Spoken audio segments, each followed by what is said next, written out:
Hi guys, this is Fred and hope y'all are doing well. Today I wanted to make a video about a quote-unquote follow-up because someone asked if I could do a LazyVim variant before I did the VChat installation from scratch. But now I want to do the installation for LazyVim, which for me at this specific moment I feel like it is a better config than VChat and can really help you guys that are just starting out, or maybe you want to move on from VChat because sometimes the configuration may be ambiguous.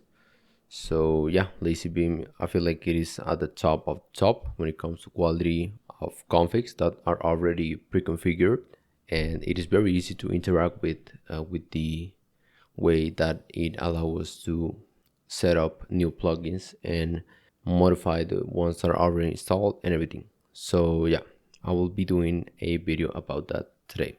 So what you're seeing in the screen at first, it is a Linux Mint installation with the, I don't know if it was called like window manager, but XFCE, which is quite a simple and light like window manager. So yeah, that's what we'll be using today, and to teach you guys that it is literally from scratch. So yeah, it is a new installation. As you can see on the terminal right here, it has the default command that shows that it is from scratch. So yeah, so there is something important for Linux, which is that I myself am going to use homebrew on Linux. There is this very article that I will leave in the description, and I will follow to install homebrew. And I prefer homebrew due to the reason that I've had issues with snap and apt when it comes to either their versions or some weird server bugs that I've had with apt and Node.js. So yeah, to simplify my life, and if you want to simplify yours, if you want, because you can use whatever package manager or anything that you want to install the things that you want. But if you want to at least have an stable experience in Neovim, I always like to recommend homebrew for these sort of programs to make sure that they are as stable as possible. Like I said, you can use any package manager you want or install it in any sort of way. So this is only for Linux users. If you have macOS or Windows, you don't have to worry about this. I won't go over the installation because it's quite self-explanatory, but there are two things that I want to let you guys know, which is that I will install Git via apt, and make sure to please run these two commands properly. So that way, whenever you open the terminal, you will always have homebrew available. So yeah, if anything, make sure to really be able to set this path correctly, and make sure to not copy and paste this one because this one says Sammy and the creator of this article is Sammy. So make sure to copy and paste the one that is printed by your actual installation. So yeah, those are two things to keep in mind if you're going to install homebrew. So there we go. I set the path and everything. So let's do clear, exit, then open the terminal again. Then we can liberate the zoom in and then do root doctor to see if it was installed properly. So yes, it is. Let's do install GC. You don't need to do that. It is just the GNU compiler, and it is recommended by homebrew. But like I said, if you're on Windows or macOS, then you don't need to worry about it. So yeah, I'll wait on this. So yeah, now homebrew is installed and we can use it properly. So the first thing we're going to install is brew install. Note, if you're on Windows or Mac, you could use the website to install Node.js, and make sure it is at least the stable release or the new one. This, when you install with homebrew, is always like the newest one, but I'll always recommend the stable if you can. But yeah, install it from here, the LTS, and this is the one we're currently installing in Linux, but you can use the LTS and everything should be good. Now it is installed. We're going to install Neovim, which on Windows or macOS you can install it here from the browser. So Neovim home, install now, and yeah, you will find the links here, but for Linux we can do it with the package manager directly. So all good, let's wait on that. So there we go, it is installed. Let's clear that, and quickly check Neovim 0.9.5, and Node should be the latest one, or the LTS, depending on what you want. So this is a prerequisite that is optional, but I will argue that it is definitely necessary if you want to display the different icons and things like that make Neovim look very good, or at least these sort of configs. So I will leave this link in the description, but here I'm going to search for the hack nerf font, which is the one I'm currently using on my distro. And with this, we'll need to extract here and a hack, and it won't open actually anything because I don't have a font manager here installed. Right, so yeah, you'll literally do sudo apt install font manager, and it will be Minecraft, my password. So there we go, yes. And with that, we'll now have an application to install the font. So yeah, so yes, I just installed everything. Let's close this. And in order to change your font in your terminal, you will need to do it here on XFCE. You need to do it on preferences, then appearance, and then search for the font we have just installed. But depending on the system you have, it will depend how you can change the font in the terminal. So look up how to change it, and there we go. I just changed it here for this system. And something else is a disclaimer for Windows users, which is that if you are on Windows, you could get some issues when it comes to some plugins. More specifically, I think it was Neovim 3.0. Yeah, correct. You need a C compiler, and the easiest way to do this if you are on Windows, and this only applies for Windows people.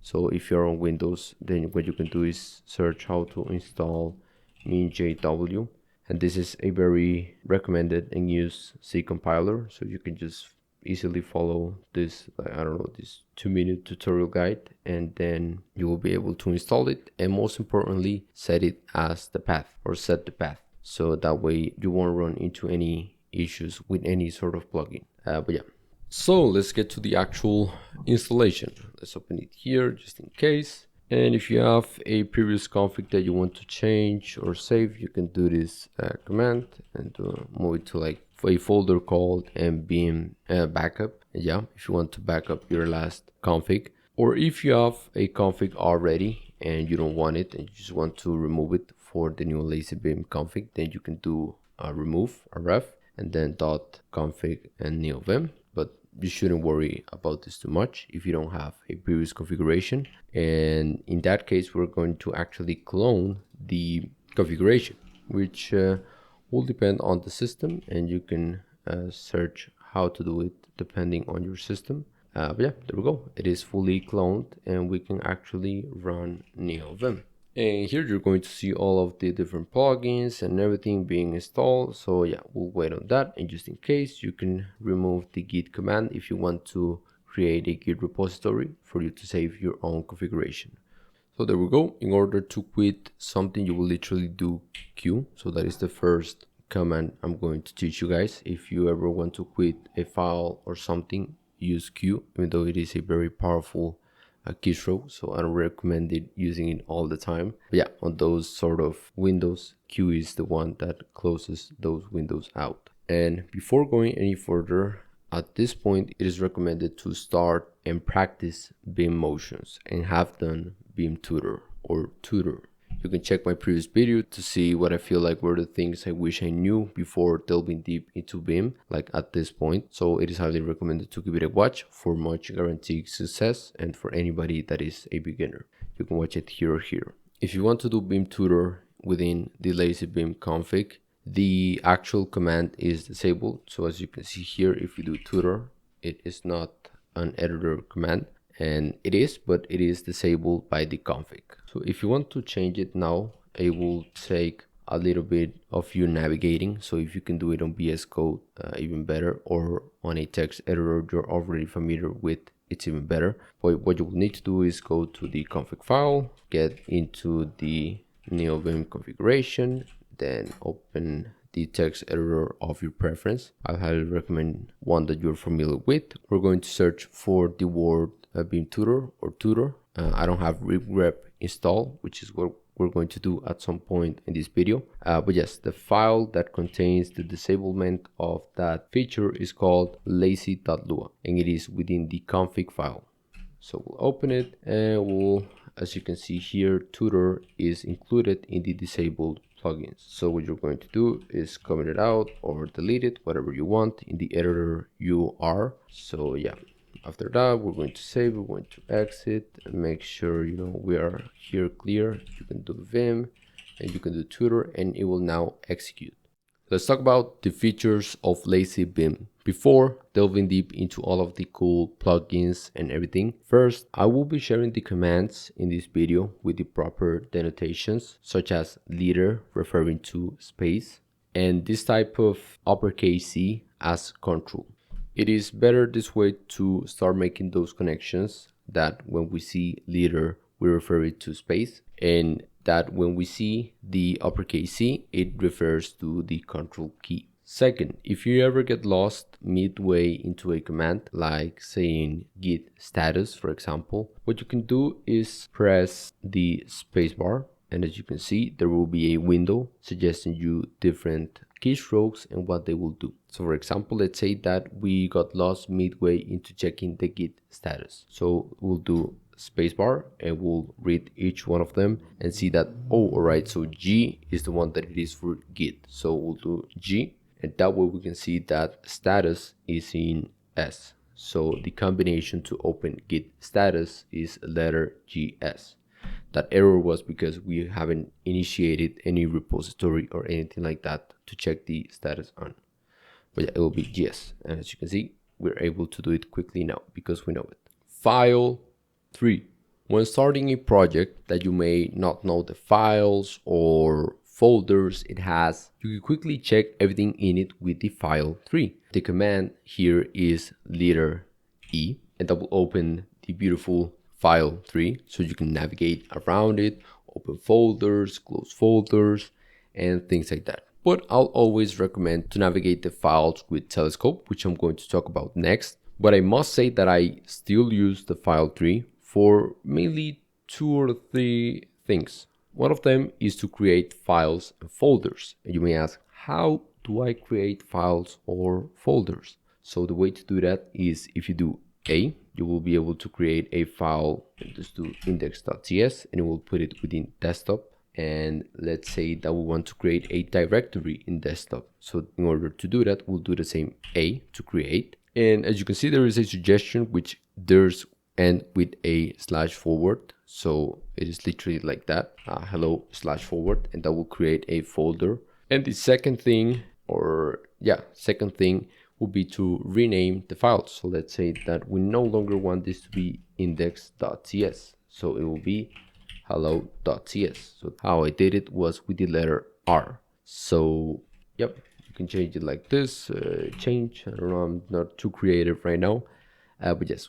And the last thing I use it for is to delete files. So the way you will delete it is with the letter D, and you'll do yes to delete it. Are you sure you want to delete? Yes. So there we go. We're back where we started. Telescope/file navigation. This is an incredible, powerful plugin that allows us to do many things, like finding all files in a directory, check for git commits, status, finding old files, etc. But let's start with what I use the most on a daily basis, which are usually 3 commands. The first one is liter ff. This is to check all of the files you have available on a directory. So as you can see, we can hop on this install.sh, look at the code, and see up and down, and do all of that. So there we go.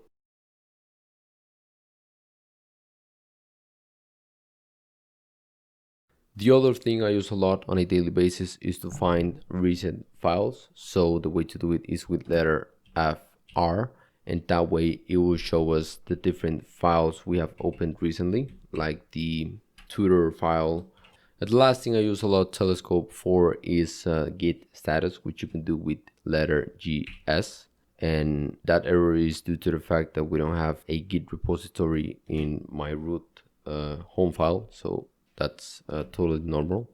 So yeah, this next thing is about grep, which is something provided by ripgrep, which is like a fuzzy finder that is very good to find words specifically or numbers and things like that. So yeah, we'll need to install it first in our system. Then we can open Neovim and utilize grep with leader/forward. So this way we can search for any word that we want. I think Bing Bash is one. So yeah, we have a file that has two words that access the Bing Bash command, which is these two. So this one right here, Bing Bash, closing files. So this will not in the actual script that I made for this video, but it is something that it is very important and it is quite different from some configs. So the way to close a file literally is to not necessarily use a Q, because that will actually quit the Neovim program. But what you will want to do is, rather than calling it file, we should call it buffer, which a buffer is something that is living in the memory and not the actual storage. So the way to do it is leader B for buffer and D for delete or close. Oh, right. So yeah, delete buffer, which in reality is not deleting the file, but deleting what is living in memory, which is the current changes that you have. So if you have saved the file, then all good. But yeah, syntax highlighting, which does what it is named as. So let's say we have a file that looks very blank. This is a JavaScript, and it is a very dank program, if I say so myself, and it doesn't look good. It does have some default highlighting for, like, for example, for loops and let declarations and functions, but nothing here looks that well, if I say so myself. So if you ever find a file or something that doesn't look normal or at least decent, then what you can do is use 3Sitter, which is a plugin made to provide syntax highlighting to files. So let's do ts install JavaScript. No, it is lowercase, and it is installing, and there we go. Everything now looks better. The strings have color and are very noticeable. So yeah, you can do ts install Rust, for example, and now we have the parser for Rust installed, or we can uninstall it by doing ts uninstall Rust and things like that. So yeah, that's the way you install parsers or for syntax highlighting. Window navigation. When switching between open buffers / tabs, it isn't as easy as with MVChat, that you would use just tab only, like this thing only. On LazyVim, it takes a little bit more getting used to, but you will definitely get familiar with it quite fast if you start using LazyVim on a daily. To move to a buffer to, for example, the left, we have two files opened, and let's say that we want to go to the index.js. What you would do is Shift H. If you want to move to the right, you will do Shift L. And you will get quite used to it. It is actually quite intuitive to use Shift. So yeah, that was it for the features of LazyVim. I wanted to teach you guys more specifically about the more basic features, so you guys can navigate and from there extend on anything you want. So now let's get to the actual config customization, which is for me the funniest and best thing about LazyVim, because I feel like it is the configuration that does it best. So yeah, let's get to that. Get to the config file and then the .config, then Neovim. So we're there. We'll open Neovim. We'll open with letter E the 3Sitter to look at the files. First, we can avoid all of the other files and folders other than the Lua file. So you will never have to worry about any of these files that you can see here. Only worry about this Lua folder. Within the Lua folder, there are two folders, config and plugins. We will go through each one of them specifically, so I can explain to you what each one does. And something else just before starting, because we have a Git repo active here, it is actually graying this out because it detected changes on these files. For example, if we delete this .git, it should color it normally because there won't be any change detected by Git. Let's restart it, and as you can see, the gray out thing stopped. So yeah, that sort of grayed out color or face is just to let you know that, hey, these files have changed and haven't been committed to GitHub. So yeah, that is why removing the .git worked. When it comes to the config file, the literal description for this folder in the LazyVim page is the files autocmds.lua, which is this one, keymaps.lua, which is this other one, lazy.lua, which is this other one, and options.lua, which is this other one, under lua/config will be automatically loaded at the appropriate time. So you don't need to require those files manually. LazyVim comes with a set of default config files that will be loaded before your own. To give you more perspective on this, let me check and see here on the file structure and everything. Let me see if I can find this general settings here. Right, so this is the options.lua file. You will see that it is here quite empty, but in reality what it is loading behind this thing here are these default options, which are little things like relative numbers and things like that, which I think it is here. Yeah, as you can see, up.relativenumber.true. So yeah, these are very key files and are good to not remove any of them. So it is quite self-explanatory. However, for further context, the config file is essentially loaded before our custom plugins and configurations, which will go into this plugins folder and we'll talk about it next. These config files contain the key maps, auto commands, which are essentially the functions that execute automatically when we perform actions in the editor. It also contains options provided by Neovim itself, such as relative numbers like we saw, and the lazy file, which on this one we have some things here and there, which serves as like a starter template to simplify our initial setup.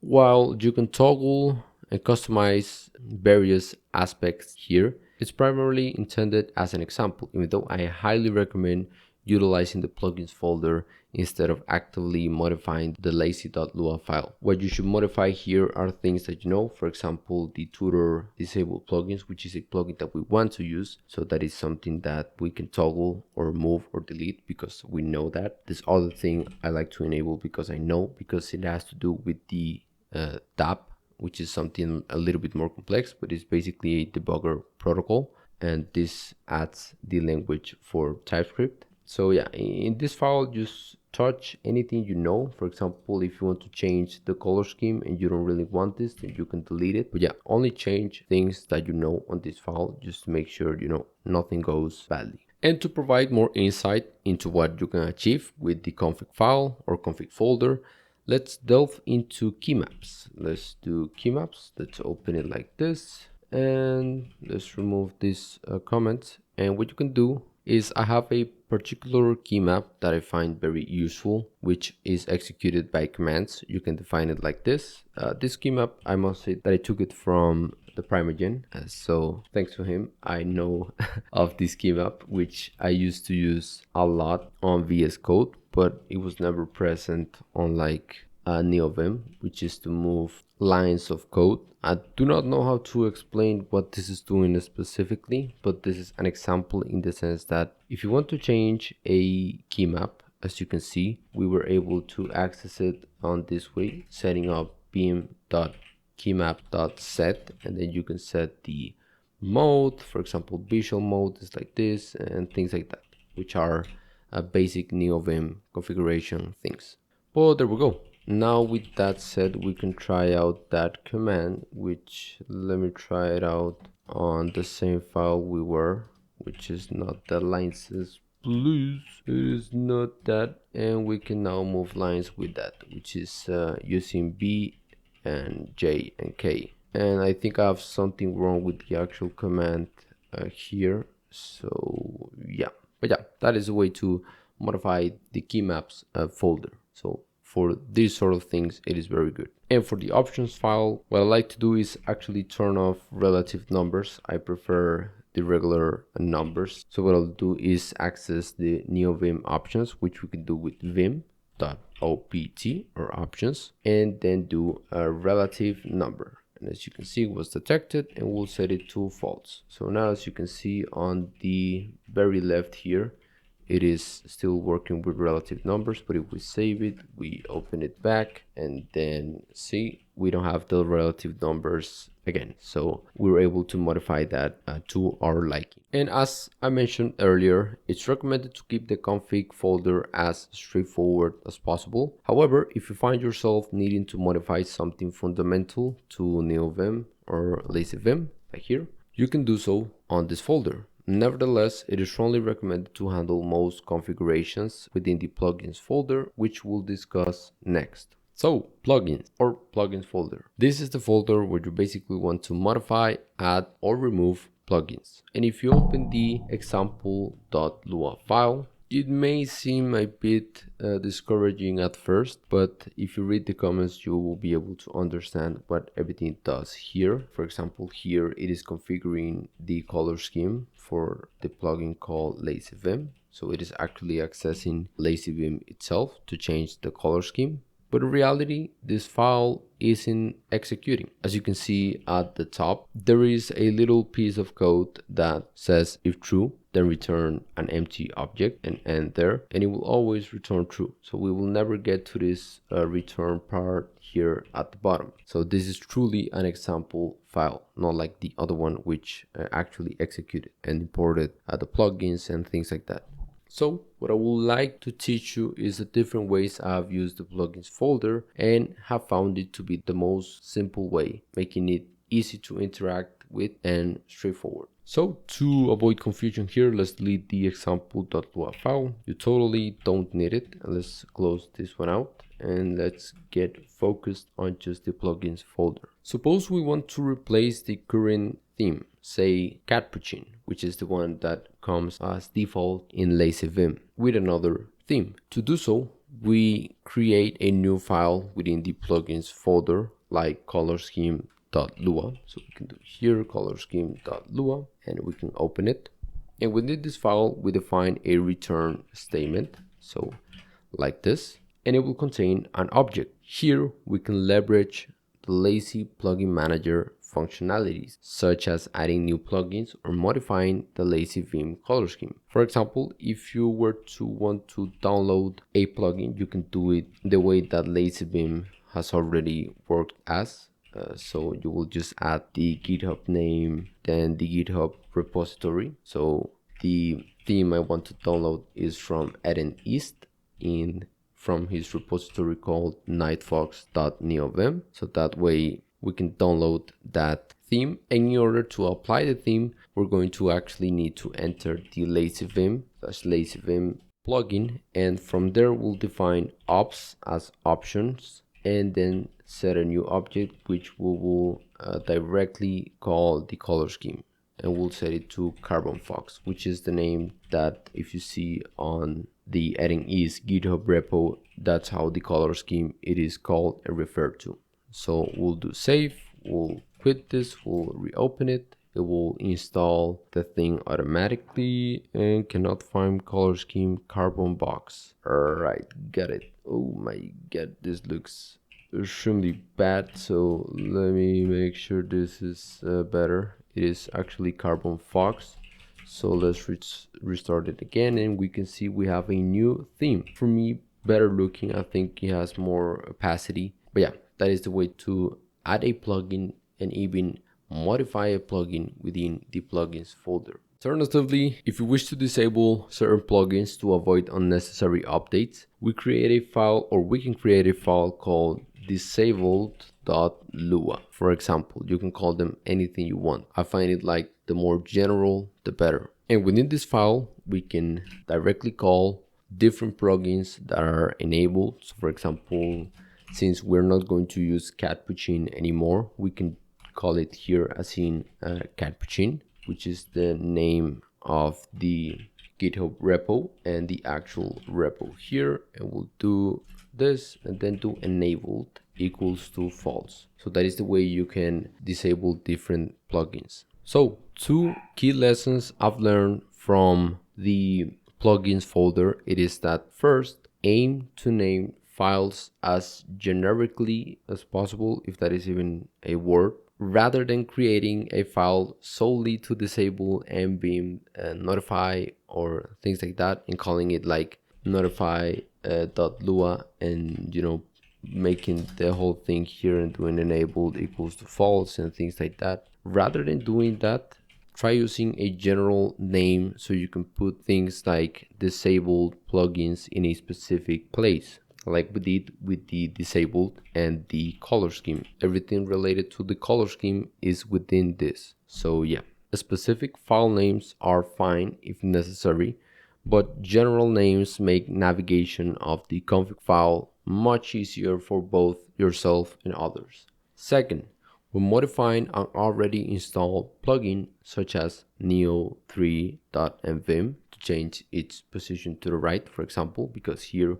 we have it on the left, you can do so by wrapping those options in the ops object, as you can see where here we're modifying the actual values that LazyVim has, so we need to wrap it in an ops object. To quickly give you the example of how we can change the Neovim 3 to the right, we can call this UI.lua because it is related to the UI. We can do a return, then we can call the nvim neo3 slash neo3.nvim for the repo, then do this, and this is where we're going to create the ops object. Then we're going to access the window object, and in this window object we're going to change the position to the right. So there we go. If we can see, we have it here to the left, but if we recharge it, we can see that we have it now to the right. So yeah, if something doesn't work when you're changing something, mostly modifying an already installed plugin, then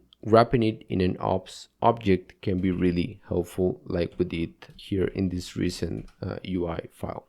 So yeah, so LSP, it is basically a protocol that enables, like in our case Neovim, to enable things like auto-completion, error highlighting, and much more. If you saw the previous NVChat video, you might remember that setting up the LSP was quite the experience. However, with LazyVim, the process is simplified in a way that it is all handled by LazyVim itself with the conjunction of the plugin called Mason. So to access the previously mentioned features on a language/framework, you only really need to use this Mason command. And as you can see, there are some options, which is all, which we are in right now, but there's LSP, DAP, which is debug adapter protocol, I think, 4, which is linter, and then 5, which is formatter.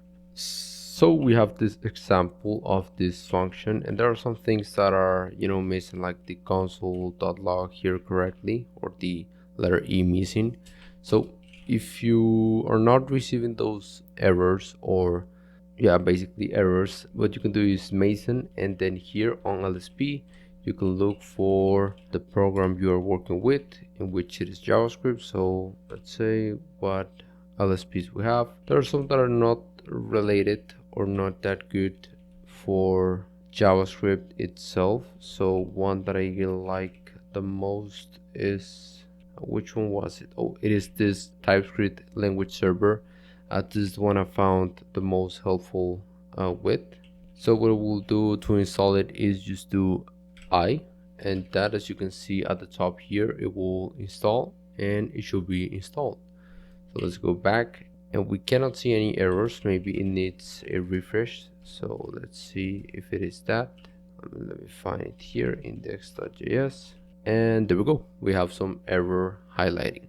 When it comes to linting and formatting, this is also handled by LazyVim in conjunction with Mason. So we have this horrendous file that needs formatting. So what you can do is do Mason, go to the formatter section, and we can search for the most popular formatting tool for example JavaScript, which is Prettier. So we can search that, and we can see that we have Prettier right here, which supports a wide range of things. So let's do I to install it, and there we go, we have it installed. Let's see if we can do control save, and it didn't do anything, so it requires refreshing. So let's do it again, control save, and same thing. I think it is due to some errors here and there. So let's see if I position this correctly. Oh yeah, it starts working. It won't like fully fix your life on all aspects, but it will help you out with some formatting here and there. So let's try it with this one, see if it works. Right. I mean, yeah, it won't do absolutely everything, but it will add some spaces here and there to help you out. For example, the one that we know the most is putting this all at the back. So we do Control Save and it puts it at the right. So it won't format it completely, but that has to do with the prettier formatting tool specifically. There are some formatting tools that have like a very rigid rules, so they format it all for you, but with Prettier it helps on those little things that make the code more readable. So that was it for the video. You guys can let me know what you thought of this tutorial. If you have something else to add or some feedback, please let me know. We're all here to learn and grow as programmers, as just curious people that want to, you know, do some text editing here and there. So yeah, please let me know and hope you have found it helpful. And well, thanks so much for watching the video, and I'll see y'all in the next one. Bye.